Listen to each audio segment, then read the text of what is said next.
Bir daha salamlayıram hər kəsi. Ordubadı Kənd Həyatı kanalından. Bu ikinci Tonqal təpəsinə gəldim bura. Bax, bayaq mən oradaydım. Oradan bir video çəkdim.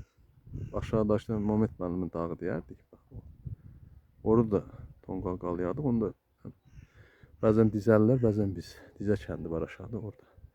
Bəzən də Vənət cavanları da yandırardı. Amma ən çox Dizə cavanları yandırardı orada. Tonqal qalayardı. Bura baxın.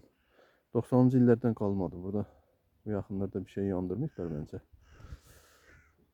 Buradan da fərqli görsənir yenə. Kəndimizin hər yerindən demək olar ki, bu təpələr görsənir. Tonqal təpələri. Orada da bir dənə təpə var. Orada da yandırardı.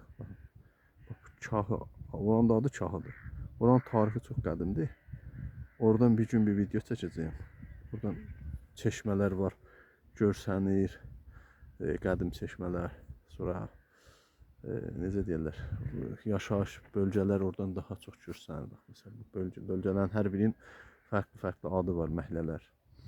Onları mən izah eləyərəm. Oradan da bir gün qismət olsa video çəkərəm inşallah. Bu arada bu gördüyünüz, bax, bu tikanlar ki var, bunlar cəvəndir. Bax, bunlar Yedləvinin simvoludur. Bizim kətdə, bütün kətlərdə. Dağların hər tərəfi bu cəvənlə, bax, belə örtülüdür hər tərəf. Yəni heyvan da yeyir bunu, amma biz quruların yığarıq bunu. Yaşlarına toxunmaq qadağandır dövlət səviyyəli. Yəni təbiətin mühafizə qoyması. Amma quruların yığırıq, qurulmuşların. Deməli, Tonqal qalamaq üçün Yedləmdir. Bunun xüsusi qoxusu var, çox gözəl qoxusu var. Yəni bu çox adam bəlkə də bunun qoxusu üçün darıxar. Tonqal qalayanda bunun xüsusi bir qoxusu var. Bu cəvənlər haqqında da bir məlumat verim sizə. Bunların bəziləri belə quruyur. Uşaqlar gələr, bunları yığar, böyük yekələrin. Bax, belini isə qopur, görürsünüz. Yığırıq, Yedləvində bundan yandırırıq. Uşaqlar aparar, Yedləvin pulu alır. Məsələn, kimin evində uşaq yoxdursa, qonşu uşağı onu aparar, Yedləvin pulu alır. 5 manat, 10 manat belə. Nənə babalardan alırlar. Əmilərdən, dayılardan uşaqlar Yedləvin pulu alırlar. Belə gözəl. Yine ikinci bir mənzərə. Tonqal təpələri kəndimizdə 1, 3, 4 dənə, 5 dənədir. O bir tərəfdə də var. Onlar barəsində yenə çəkərəm inşallah. Bu cəvəndəki çox faydalı bir bitkidir. Bunun yağı olur, şişlə deşirsən dibin. Bir də torpağın qasıb deşirsən gövdəsini. Yağ çıxır bu cəvəndən. O yağ çox belə faydalıdır. Əldə qəbər-məbər olanda, əldə, ayaqda ən çox. Bu yəni kökündən həll eləyir işi. Bunu isladıb qoyursan bunun yağın, o qabarın, mazolun üstünə iş bitdi. Yəni bir 3 gün, 4 gün tədbiq eləyirsən, onu gözəl müalicə eləyir. Yəni kökündən həll eləyir işi.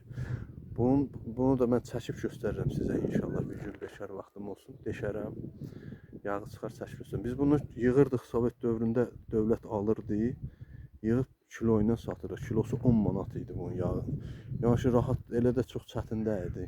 Gün ərzində 4-5 kilo yığmaq mümkün olurdu yəni. O vaxt bizim buralar, bax, dağlar hamısı oynar. Gördüyünüz dağlar birəşi cəvənlikdir, hər tərəf.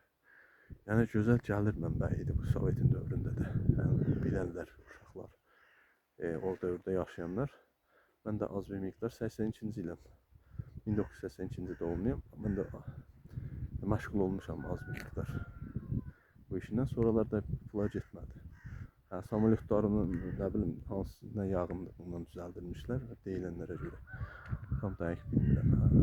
Sağ olun, özünüzdən müğayət olun. Yenə gözəl bir mənzərə ilə videomuzu tamamlayaq.